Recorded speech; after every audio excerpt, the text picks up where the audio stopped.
can't open the door. You guys can see. Watch it. That one's open. Yeah,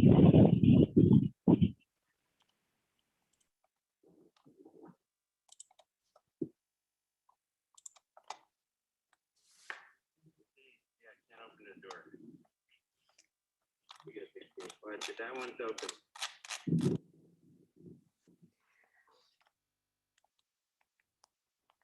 Okay, great. Well, hello, everyone. Welcome to the virtual opening of Why We Won't Just Leave, What Alaska is Telling the World About Climate Change. We're so happy to see so many familiar faces and new faces today. My name is Davida Prasad, and I'm the programs manager here at the Social and Public Art Resource Center, also known as SPARC. Welcome to the virtual opening of Why We Won't Just Leave, Just What Alaska is Telling the World About Climate Change. Apologies for that, live streams, you know. So as I was mentioning, the Social and Public Art Resource Center stands for SPARC, and we are a public art organization that was founded in 1976 by three incredible women artists, Judy Baca, Christina Schlesinger, and Donna Deach. And for the past 44 years, our work is really focused on the preservation and production of socially engaged murals, as well as the presentation of exhibitions, public programs, and K-12 arts education programs. We're so proud to welcome everyone today, and especially Lindsay Karen for curating this powerful exhibition around climate change. Today, we will feature a guided tour with Lindsay, followed by a live Q&A session. So before we start opening the gallery to you all, I'd like to introduce our executive director, Carlos Rahel, to say a few words. Carlos has been a part of the SPARC family for over 10 years now and has served as the executive director since 2018. In addition to his leadership at SPARC, Carlos is an artist and a PhD candidate in the UCLA Chicano and Central American Studies Department. Carlos, thanks for being here with us today. Thanks, Davida, and hello, everyone. I'm very pleased to welcome you all today to the opening of Why We Won't Just Leave, an exhibition curated fantastically by Lindsay Caron, and it focuses on community responses to climate change in Alaska. And since our founding in 1976, SPARC has really remained committed to presenting exhibitions that address the most pressing issues of our time, from racial and gender inequality, immigration, and the critical relationship between social and environmental justice. SPARC believes in uplifting the voices of communities most affected by societal challenges and leveraging the power of art for action and change. The collection of work you'll see today, this evening, addresses climate change from the perspectives of Alaskans who are witnessing its impact firsthand. And it also shares with us the rich cultural traditions and activism of Alaskan Indigenous communities. SPARC has continued to reflect on the intricate relationships between social and environmental justice from our first sponsored project, The Great Wall of Los Angeles, by our co-founder and artistic director, Judy Baca, in the Los Angeles River in 1976, to the most recent contributions to the World Wall series by Canadian artist Tanya Pierce Godoy, which addresses global warming and the exploitation of natural resources on Inuit land. We're proud today to acknowledge the incredible work of Alaskan artists, activists, scientists, addressing climate change, and as Angelinos, to learn and reflect on our own community responses to the climate crisis. And in particular, in our work with immigrant communities from Central America who have also, firsthand experienced the displacement of environmental challenges there, and to be able to make this connection with First Nation people in the North. I think this is what really is reverberating with what has happened in this past few years. And we hope that we can see much more of the community work and action that is taking place and led by Lindsay and the SPARC team. So thank you so much, Lindsay, and thank you so much to all the artists for your incredible contributions. And of course, to all of you who have attended and who have provided such incredible support for the creation of this virtual exhibition today. So truly, thank you and welcome. Thank you, Carlos. I now have the pleasure of introducing artist and exhibition curator, Lindsay Karen. Lindsay has worked for the past 5 years as an artist in residence with the U.S. Fish and Wildlife Service in Alaska's 16 national wildlife refuges. During her time in Alaska, Lindsay has also illustrated children's books with the Alaska Heritage Institute, taught classes, and exhibited artwork in Juneau. Lindsay, alongside with the artists in this exhibition, has experienced firsthand the changes in Alaska's landscape due to climate change. In Los Angeles, Lindsay partners with her local community on murals and creative assets for reducing our environmental footprint. Why We Won't Just Leave is the first exhibition Lindsay has curated that brings community responses from Alaska to Los Angeles, and to your homes, really, creating an opportunity for cross-cultural understanding and collaboration in response to climate change. Please join me in welcoming exhibition curator Lindsay Karen.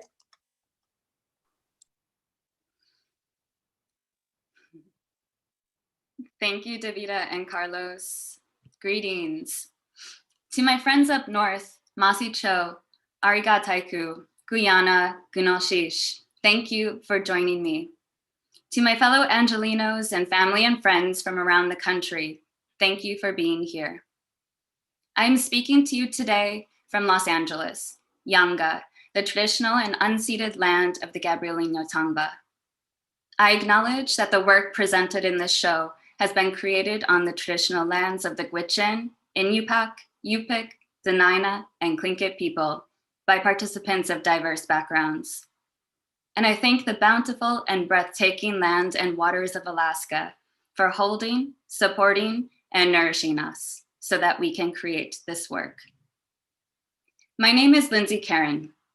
I brought together this group of artists, activists, and community leaders to share a special message. It is a message that I learned when I first set foot on Alaska land in 2015 and fell completely in love. It is the message that turns chichacos into sourdoughs and burns like a fire inside the hearts of those who have lived in harmony with the land for hundreds of generations. Alaska has a message for the world, and in the midst of the climate crisis, it is no more critical a time to open ourselves fully to it and to deeply listen. Alaska is warming twice as fast as the rest of the world. The changes in the land and the waters are immense. The impacts on the people and the animals are heartbreaking.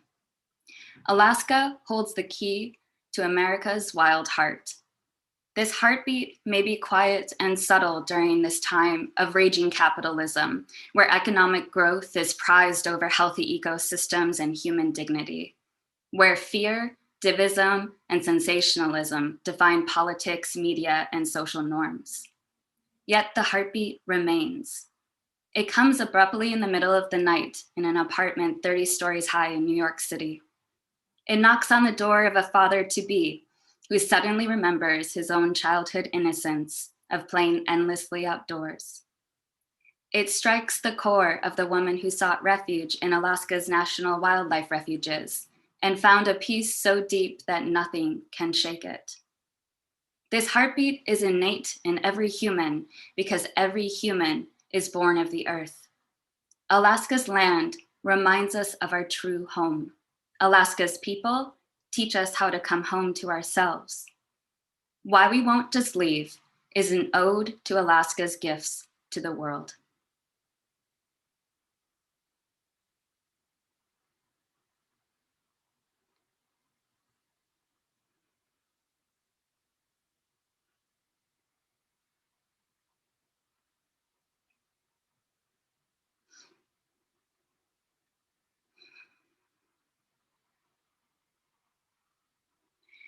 Welcome to Alaska.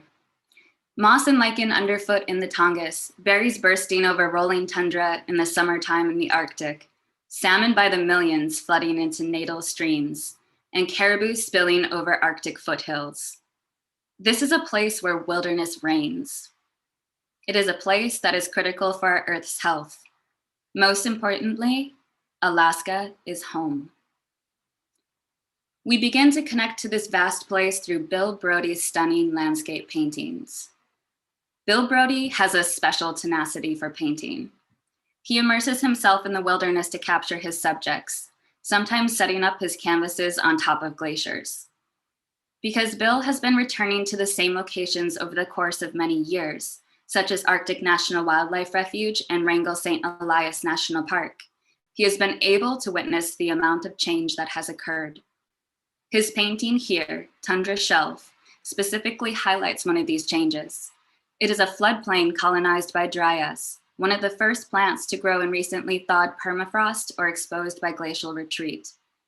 He said that he did a painting 10 years prior to this one, and the noticeable difference beyond the dryas were the house-sized blocks of tundra shelf sloughing off into the river. The character of the floodplain was going through irreversible change. Bill says, I start to see geological and biological processes, and I personalize them. I feel how the land folds back onto itself, touching one part to another like a bow, like a caress, like hands rubbing against the cold.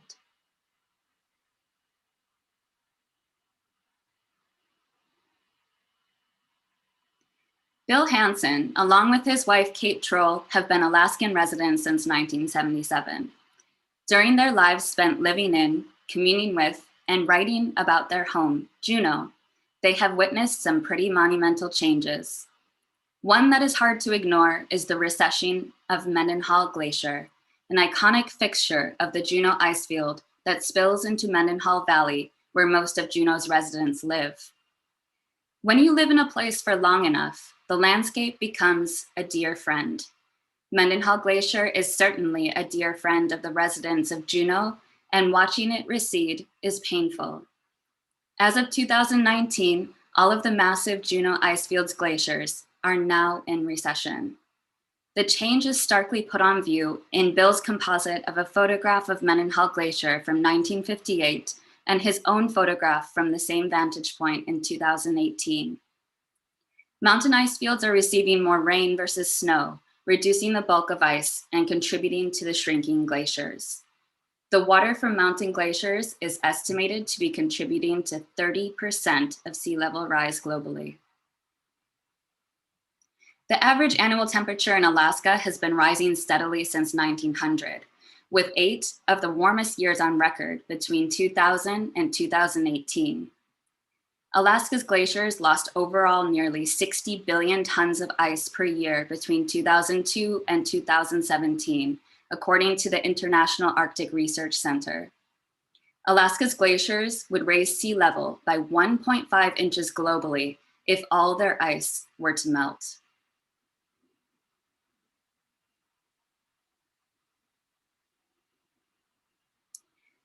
Hannah Perrin-Mode takes an intimate approach to recording time and change in her hydrologic consequence series of cyanotypes.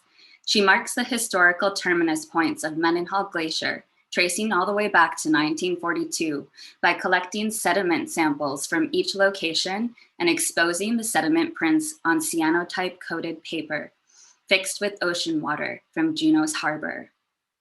Hannah has served as a faculty member and artist on the leadership team of Juneau Icefield Research Program in Southeast Alaska, which hosts hundreds of students per summer to study the ice field.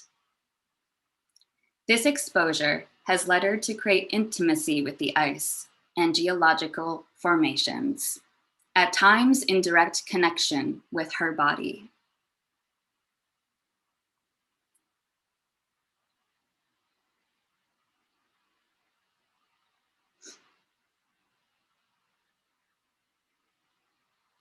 In Hannah's piece, Body Geology Flow, a series of video stills of her body meeting ice, rock, and eventually ocean, she traces how water moves from frozen to melted. Hannah says she is interested in bringing the vastness of geologic time to an intimate human scale, and to make space for vulnerability and empathy within that juxtaposition. For her, each gesture is an exercise in sincerity, hope, and sometimes futility, an attempt to reimagine the flow of the future.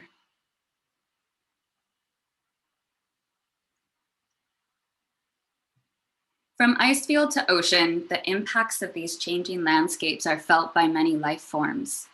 As the climate warms, more than just the glaciers are melting. Sea ice concentration in the Arctic and the Chukchi and Beaufort Seas has reduced drastically, impacting all sorts of marine life, such as polar bears and seals. Permafrost under Alaska's undulating tundra is also melting, and Nathaniel Wilder's photos capture this change in a striking manner. Permafrost is a thick subsurface layer of soil that remains frozen throughout the year. Well, it's supposed to. Permafrost melting is an alarming issue because it causes a positive feedback loop. As the climate warms, the permafrost melts, releasing carbon dioxide and methane into the air. These greenhouse gases contribute to more warming, further increasing the melt. Several villages built on permafrost in Alaska's Arctic have had to relocate, their infrastructure destabilized and eroding. Nathaniel's work is intimately tied to the communities that depend on these lands, and his photos tell the stories of the Inupiaq people of Point Hope, whose livelihoods depend upon whale and seal hunting on sea ice, and whose past villages have since eroded into the ocean. They are now facing an uncertain future.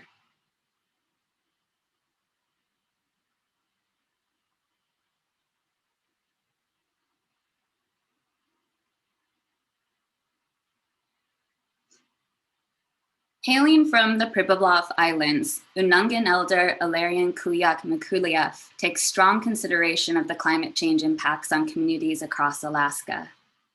His interview is rich with lived references, direct experiences from close relationship with the land, and his vast network of Indigenous allies across the globe. When I asked him what messages are needed most in the approach to the climate crisis, he replied that we need a change of consciousness. Different actions done under the same consciousness will get us nowhere. He said, connecting to our hearts and living from that space is where this change begins.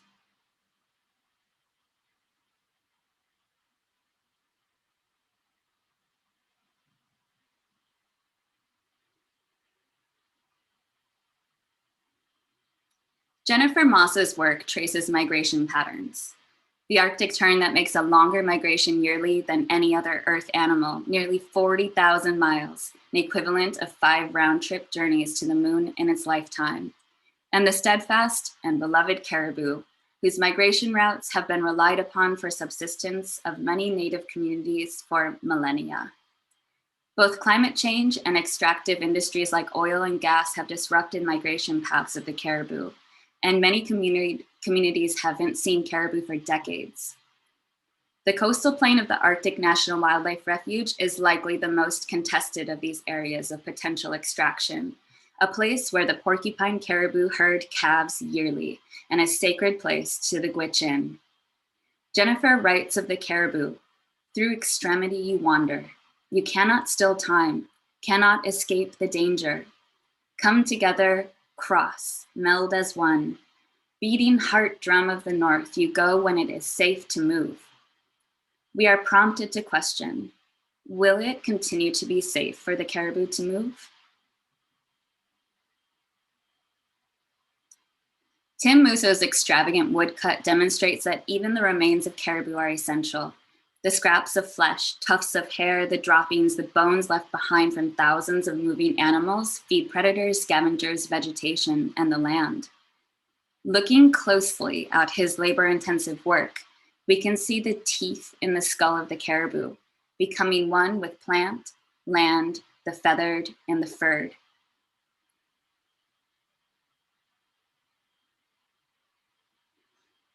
Cheryl Riley utilizes materials to make a nod to the abundance of resources found in the Arctic, both caribou and petroleum. She creates her artwork atop a plastic tarp to indicate in her words the delicate balance that must be maintained when harvesting from fragile ecosystems essential to our global survival. The surface of the land is changing as much as the layers beneath it. Cheryl Riley's Grasslands Mantle, woven with wild grasses, shares the intricate balance of Earth's protective surface layer and how it significantly affects global climate health. The exposure of this surface layer during winter months due to less snow has killed off yellow cedar trees in the southeast and contributed to the frequency of large wildfire seasons. These fires have burned longer and hotter than ever before and are encroaching in rural communities across Alaska, burning the protective layer, which acts like a shield, and exacerbating permafrost melt. This is another example of a positive feedback loop. as illustrated beautifully and surreally by painter Clara Mayash in her diptych, Wildfire Balanced and Wildfire Unbalanced. A positive feedback loop occurs when an initial disturbance causes a series of cascading effects that increase in magnitude throughout an ecosystem.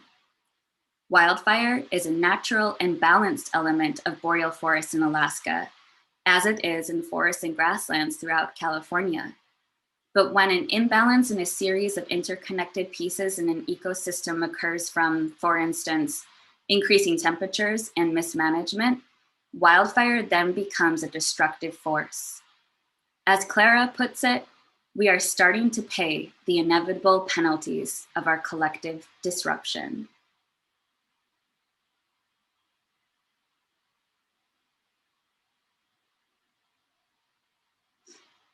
Community and connection are major focus points in this exhibition. Yes, the land is changing rapidly, but how does this impact the people living there on a daily basis? Who's going to be impacted next? We saw the major Arctic cold snap hit the country hard and put thousands out of power, heat, and running water in Texas this month. This is climate change in action, and we will be seeing more of these extreme weather patterns across the country. Sudden stratospheric warming is when the Arctic warms suddenly, as it did this month, disrupting the polar vortex and allowing the cold air to plunge south.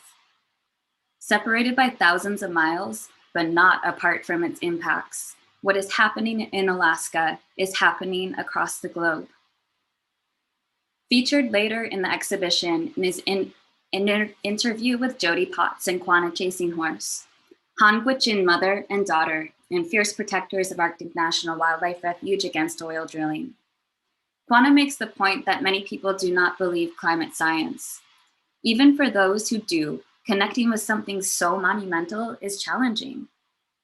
She urges us, even if you don't connect with the science, at least believe the people who have to live with climate change's impacts daily.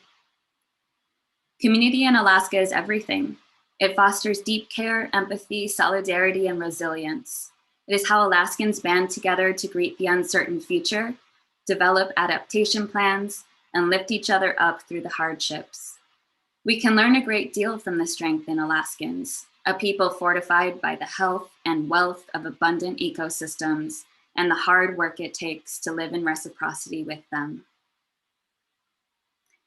I met Sophie Sakar in 2017 when I was traveling the Kuskokwim River as an artist in residence with U.S. Fish and Wildlife Service in the Yukon Delta National Wildlife Refuge.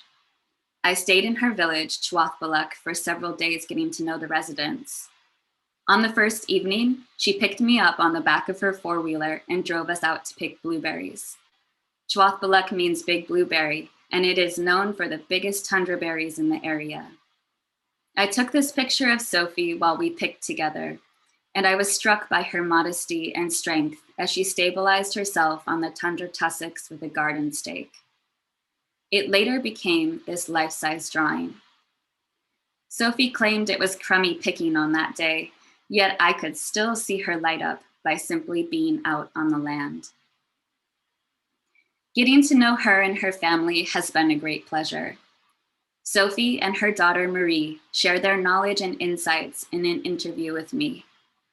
Sophie has influenced her children, grandchildren, and now great-grandchildren to practice subsistence as a direct connection to culture, spirituality, and integrity.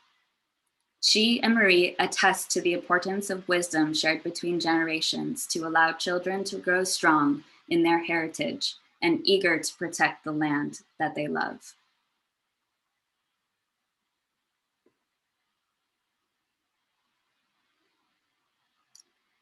This exhibition houses 17 of Carrie Oberle's potent photographs of the dedicated relationship between the Gwich'in people and their land. Their land extends through northeastern Alaska, along the Chandalar and Junjik rivers, and into the Brooks Range, from Arctic Village along the south of Arctic National Wildlife Refuge into the Northwest Territories of Canada. A narrative is present in these photographs that tells of direct connection between humans and resources from the land. Emma Kay prepares whitefish in her family's cache. Angelina Gilbert picks blueberries from the tundra. Victor Kubani III drinks water from Junjik River. And the Gilbert family hunts for and prepares caribou. Everything is connected. A vital, intact ecosystem unburdened by fossil fuel extraction is essential to the survival of the Gwich'in people's way of life. The Caribou Heart, the centerpiece of the wall, is a profound statement to the connection that the Gwich'in hold with the animal. For them, the fate of their people and the fate of the caribou are entwined. The Gwich'in have been defending the Arctic refuge against oil extraction for over 3 decades. They have been successful in overturning several attempts at development until the beginning of this year, when President Trump issued an oil lease sale for the first time for plots on the coastal plain of the refuge. The sale was a failure, garnering only 3 bidders and 14 million versus the projected billion. This was good news for the Gwich'in and their allies, who seized the opportunity during the transition to the Biden administration to urge the new president towards final protection, wilderness designation. Within his first day of office, President Biden signed an executive order that temporarily halted oil leases in Arctic refuge and other federal public lands and waters.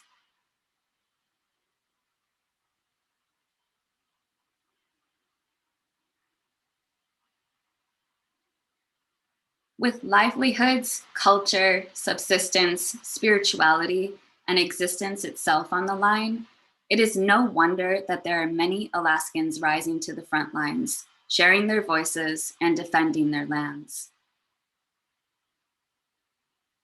Prominent defenders like Bernadette Dementif, Jody Potts, and Quanah Chasing Horse share their experiences from Fairbanks to DC, fighting for what they care for most, their land and their people.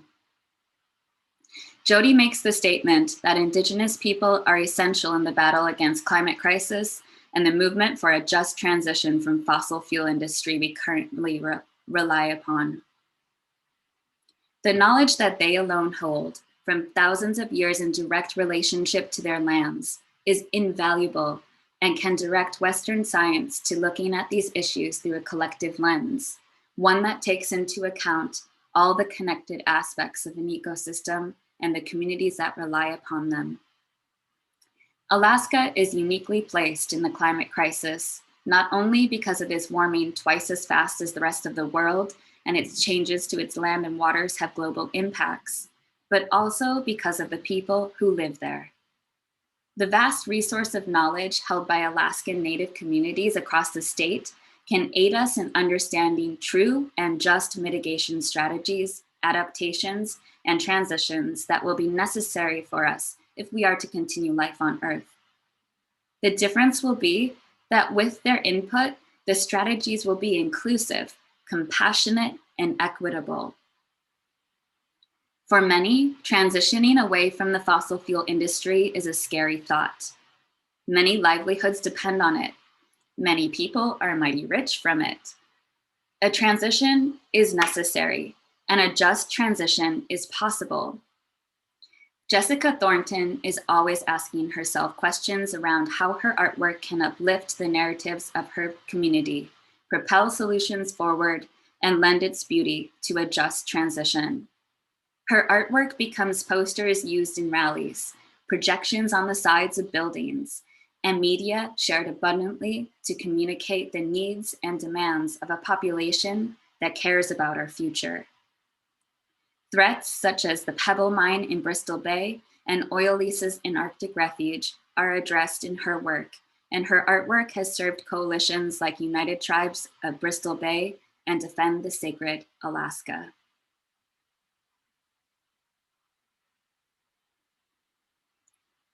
Young people are rising to the forefront of the climate crisis. Supported by the knowledge of their elders and community leaders, their voices pierce through the fog of our fear-crazed media and resound with determination for change. Quanah Chasing Horse is one of these youth. You see her pictured here during a rally with her mom, Jody. She and other Alaska Native youth climate activists wrote and passed a resolution that convinced the Alaska Federation of Natives to declare a climate emergency and create the Climate Justice Task Force to develop a plan for change. She says that being part of the youth movement gives her hope. She can see the impact that her voice and other young voices are making on our world.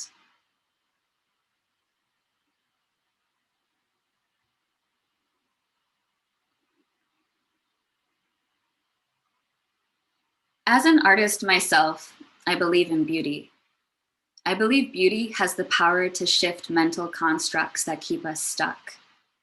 We reach for the light of beauty when darkness overtakes us. A balanced ecosystem is beautiful. We are struck with horror in the presence of a raped ecosystem, a beauty mangled with grief and despair. Shot in 2016 at the front line of the deforestation of the Tongass National Forest, the film When Old Growth Ends is a powerful ode to the depth of grace and beauty of a place, and how quickly that beauty can be robbed under the terms of economy. As the director, producer, and editor of the film, Ayana Young led an all-woman crew up to Southeast Alaska to bear witness to the destruction and share it through the heartful lens of the feminine. This is a film to take a restful, undistracted moment with, to breathe with, to absorb into your cells. The Tongass National Forest is a treasure not only for its beauty, but also for its crucial role as a carbon sink.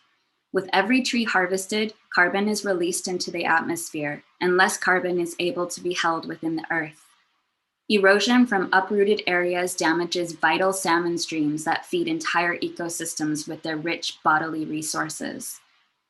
As of October 28, 2020, the US Department of Agriculture announced the exemption of the Tongass National Forest from the 2001 roadless rule, a provision that prohibited road construction and timber harvest in 9.2 million acres, approximately 55% of the forest.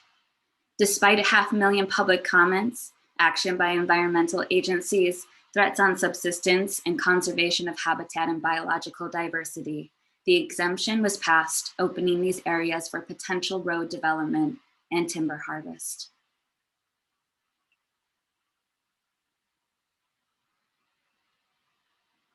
When I first visited Alaska in 2015, I felt the strong polarity of place. It presented itself in the everlasting dark of winter and the midnight sun of summer. The beauty that was so vast that it was actually painful to bear witness to. And the contrast between a people so reliant upon and in love with their land and the pervasive force of extractive industry on its economy. The issues affecting Alaska's lands are numerous and complex, as are the issues affecting our world. One thing remains strikingly true through the chaos. There is resilience here. Apayuk Moore, a Yupik artist from Bristol Bay, brings resilient traditions of her people alive in her brightly colored paintings of hope.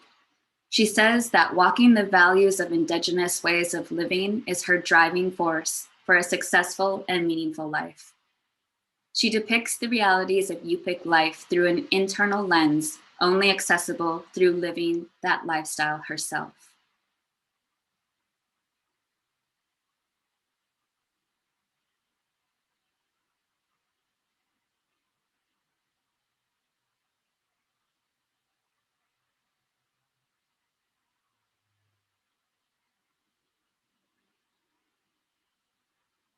Alaska's communities are positioned to become beacons of sustainability and examples of hope for the world.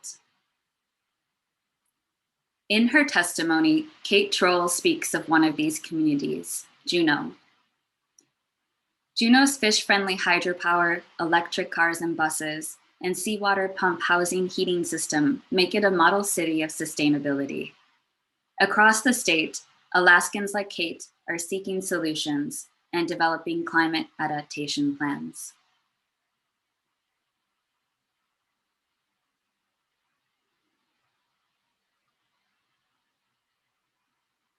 Coming to a close, we return to Carrie Oberle's photographs of Gwich'in families, each scene capturing the essence of resilience and adaptability. From enjoying traditional subsistence foods like moose shared between generations, to celebrating culture with song and dance, we are reminded that vitality, hope, unity, and perseverance are characteristics alive in Alaskan communities. And during this critical time, they are guideposts for the globe. The pandemic has shown us that when we humans take a pause, the earth has a chance to heal. When the relentless oppression of communities of people around the world ceases, and they no longer have to fight for their right to exist, then, like the planet itself, these communities will heal. The climate is a reflection of humanity, and humanity a reflection of our Earth home. During this time of need, Alaska has a message for the world. Will we listen?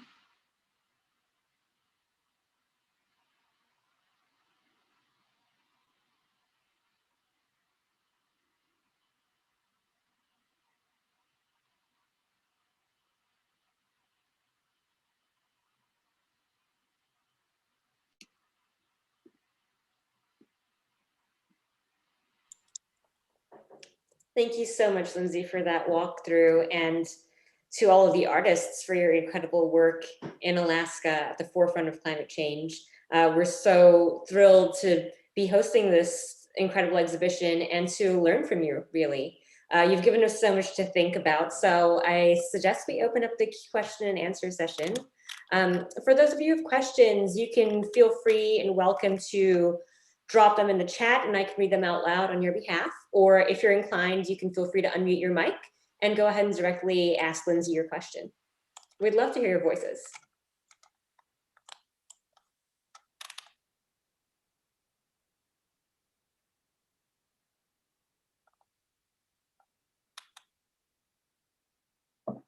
I see a hand raised. Hello. Hello, Lindsay. Hi, it's Bill O'Brien. Hi, good to see you. That was really, really impressive, both the art and the technology. I just wanted to say, could you talk a little bit more about some of the other people you met? I think the stories that I've heard from you of the impact that people had, maybe 2 or 3 other people that you met who really ignited the passion that you feel for Alaska and for their connection to the land. I'd love to hear a little bit more if you would. So you're asking, Bill, about some of the other people that I've met? Yeah, some of the people you met, because I felt that I've heard you speak about your connection to them, and I think that the group might benefit from hearing a little bit more about the impressiveness, how you were impressed with their resilience. You touched on it, but a little deeper if you would. Thank you. Sure thing. So Bill is referring to some of my travel work with U.S. Fish and Wildlife Service, in which I've been privileged to visit many Alaskan Native communities across the state. And one of the things that has always stood out to me when I enter into these communities is the direct connection that the people have with land. In fact, I was just talking to Bernadette earlier this week, and she was kind of chuckling because I was telling her about the work that I do in LA with young children out on the land and bringing them back to the land and making that a focus in the education realm. She goes, I never thought of that. I guess we're just so connected to the land. I don't need to think specifically about coming back to the land. And it's so true. It's so true the way that the lifestyles are directly woven with the environment around them. And I think that this is such a potent thing for us all to remember during this time, especially those who are a bit estranged from our environments, living in cities like Los Angeles, that we still have access to the bountiful resources that are around us. And furthermore, building a relationship with these places, learning the names of our native species of flora and fauna, and really deepening and understanding in that will also build us on a spiritual level, which is something that I always see in the communities that I visit. And when that spiritual connection is severed, which I have also bore witness to, is that the people suffer when that spiritual connection is severed. And I believe that there are people suffering across this globe because the spiritual connection to our home, our planet, is severed.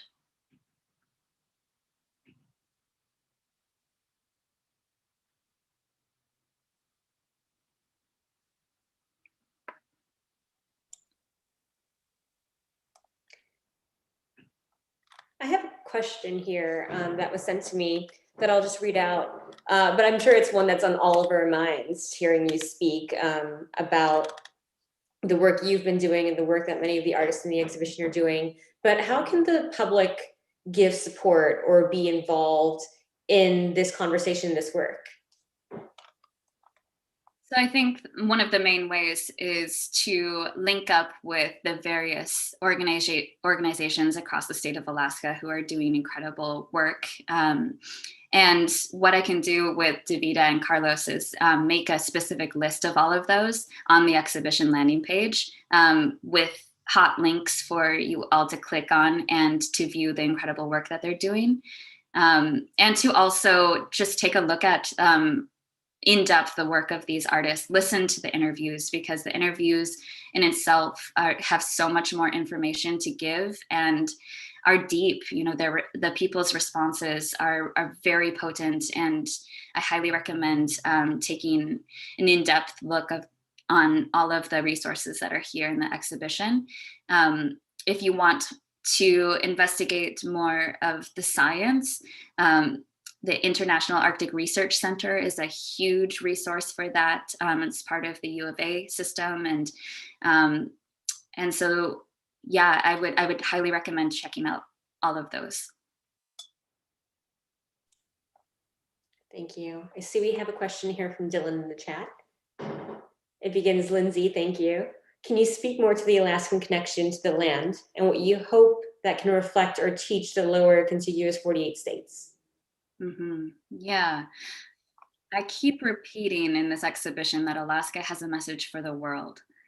And it is a message that is comprehensive. It has a lot. But I think the through line is get connected, you know, feel yourself as a part of nature, feel yourself connected to the animals around you. Perhaps you can even, you know, ingest the land in different ways around you. We have so many potent medicines and plants that are around us.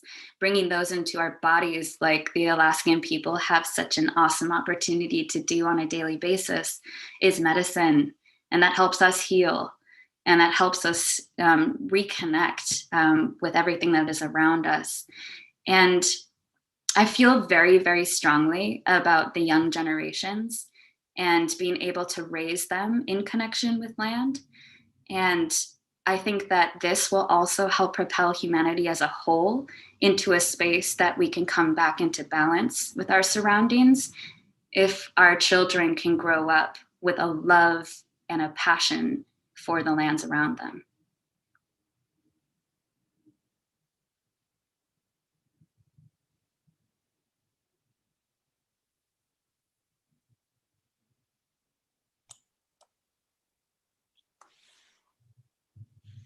I see we have another question from Judy.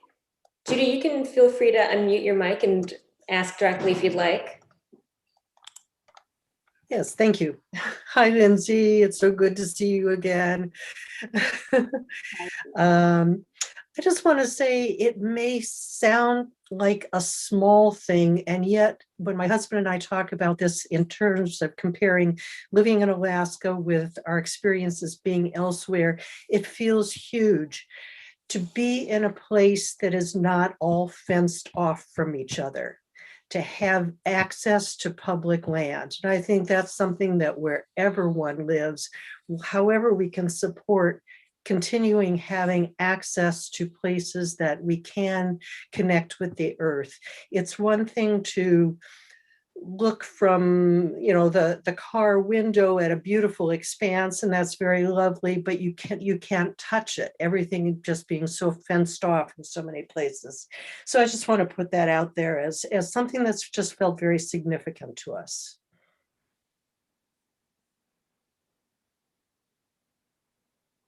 Thank you for sharing that, Judy. It's so true. Yeah.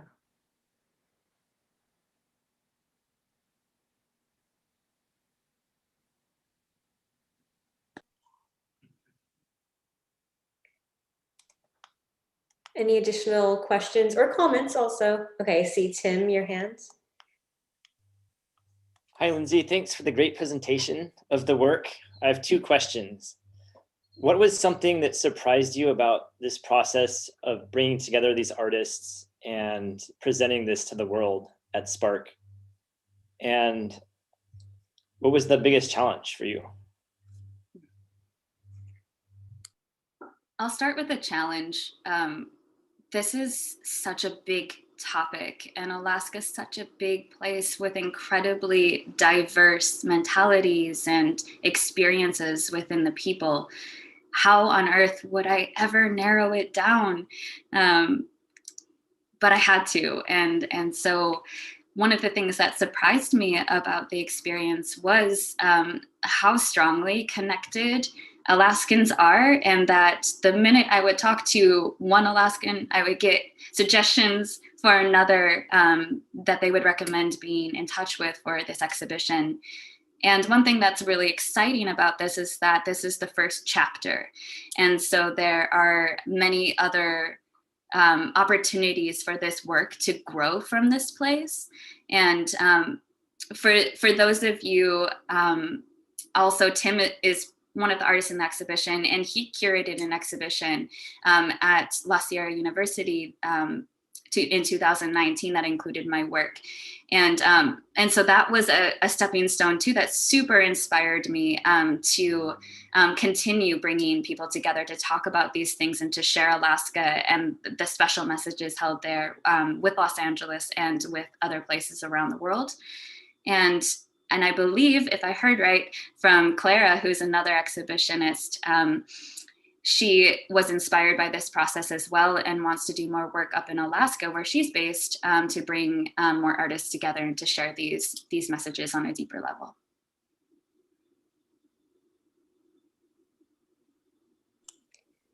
I see Taylor, you have your hands up. You can go ahead and unmute.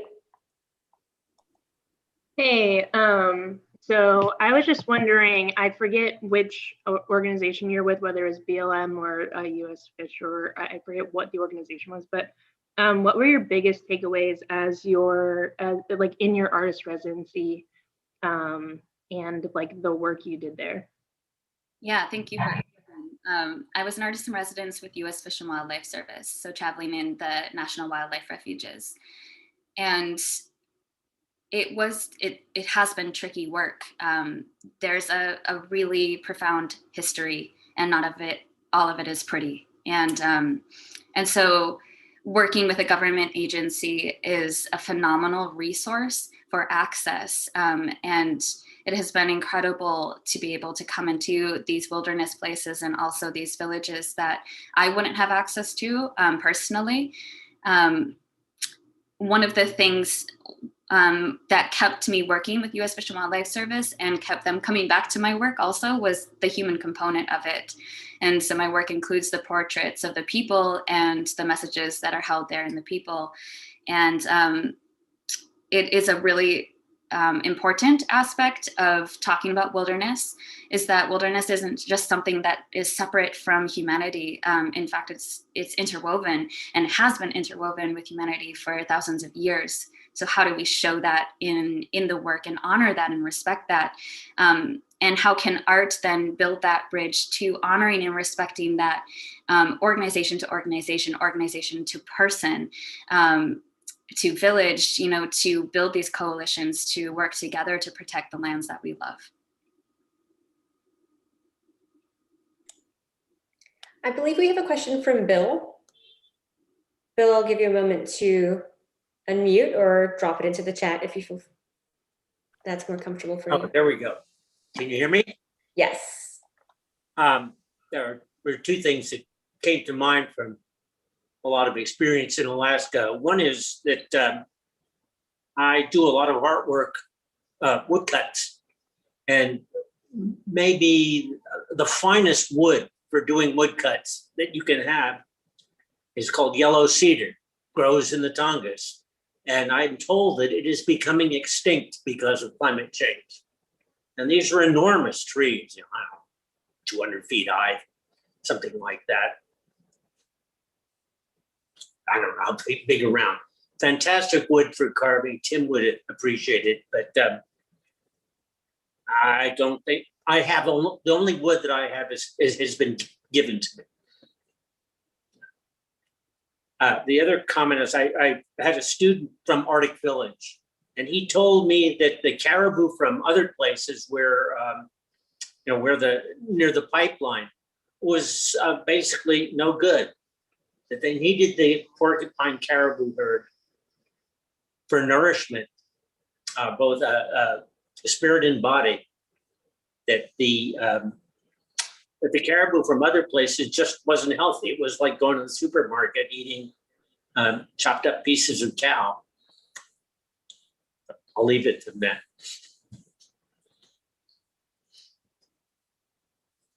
Thank you, Bill.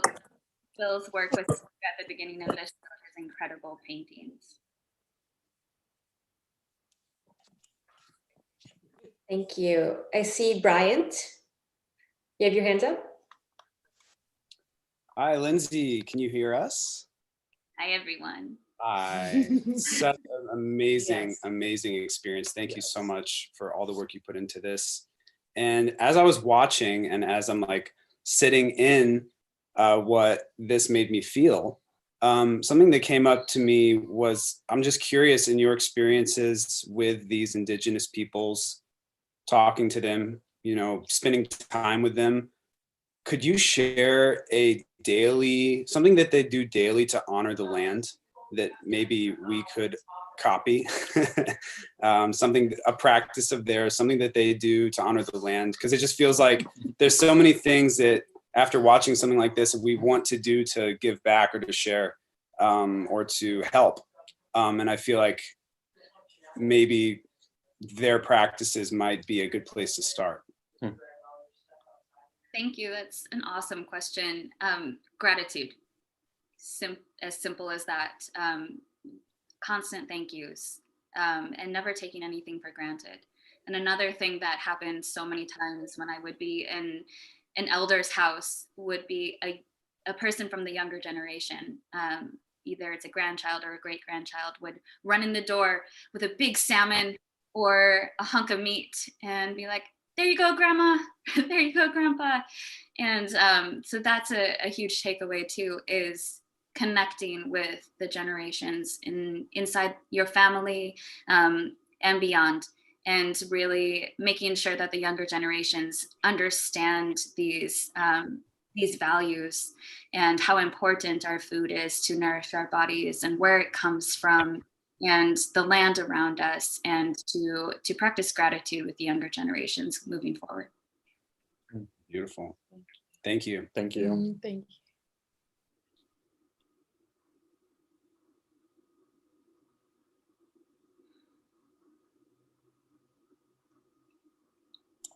Serena, did you have a question for us?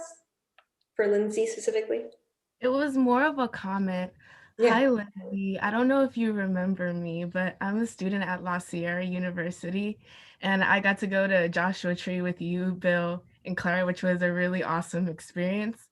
And I just wanted to say thank you so much for this. And thank you to all the artists for showing exposure to Alaska, because I'm from New York and I have no idea about this type of stuff unless you go on Instagram, and I'm a part of a younger generation. So hearing about this is so inspiring.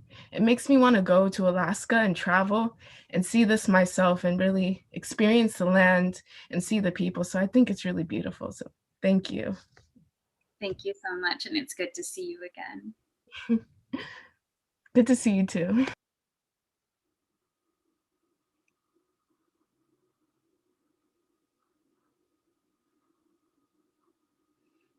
I'm noticing that there's been a lot of sharing in the chat as well. There are a lot of people on this call today who have a ton of wisdom. And so I'm really happy to see that there's dialogue in the chat about victories, about some of the current challenges and the issues, and also some organizations to pay attention to.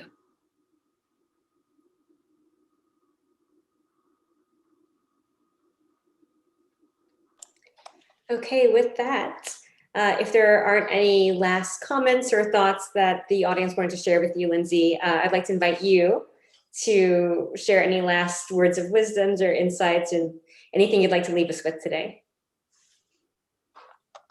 I just want to thank you all for spending your Saturday afternoon with us, and deep, deep thank you to all of the artists who have shared their insights and their work in this exhibition.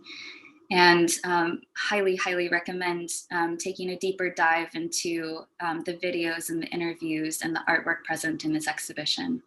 So thank you. And thank you to you, Davida and Carlos and everyone at Spark for manifesting this, making this a reality. How cool to have all of this come together in this platform to be able to be shared, you know, across the country and beyond. I love the accessibility of this. I think it's just so neat and perfect for an exhibition that's bringing Alaska to LA. Thank you. We're really honored to be a part of this. And thank you so much for all of the hard work I know you put into it over the past many months, beyond a year at this point.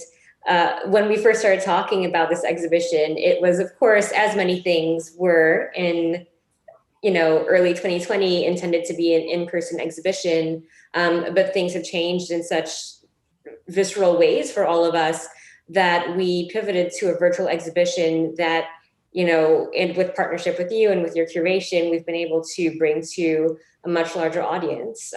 I know we have a lot of people tuning in from all over the United States. So I'm really so pleased to see that people are able to join us and have a live Q&A with you. What a special experience. So thank you again so much for your work, and to all of the artists and contributors to this show. I know my colleague and executive director of Spark, Carlos, just dropped a link into the chat, but you're able to access the exhibition through your laptop, through your mobile devices, through that link. So please definitely spend some time kind of, you know, virtually walking through that gallery on your own and sitting with the artworks as well. Okay, so thank you so much, everyone. Have a great evening.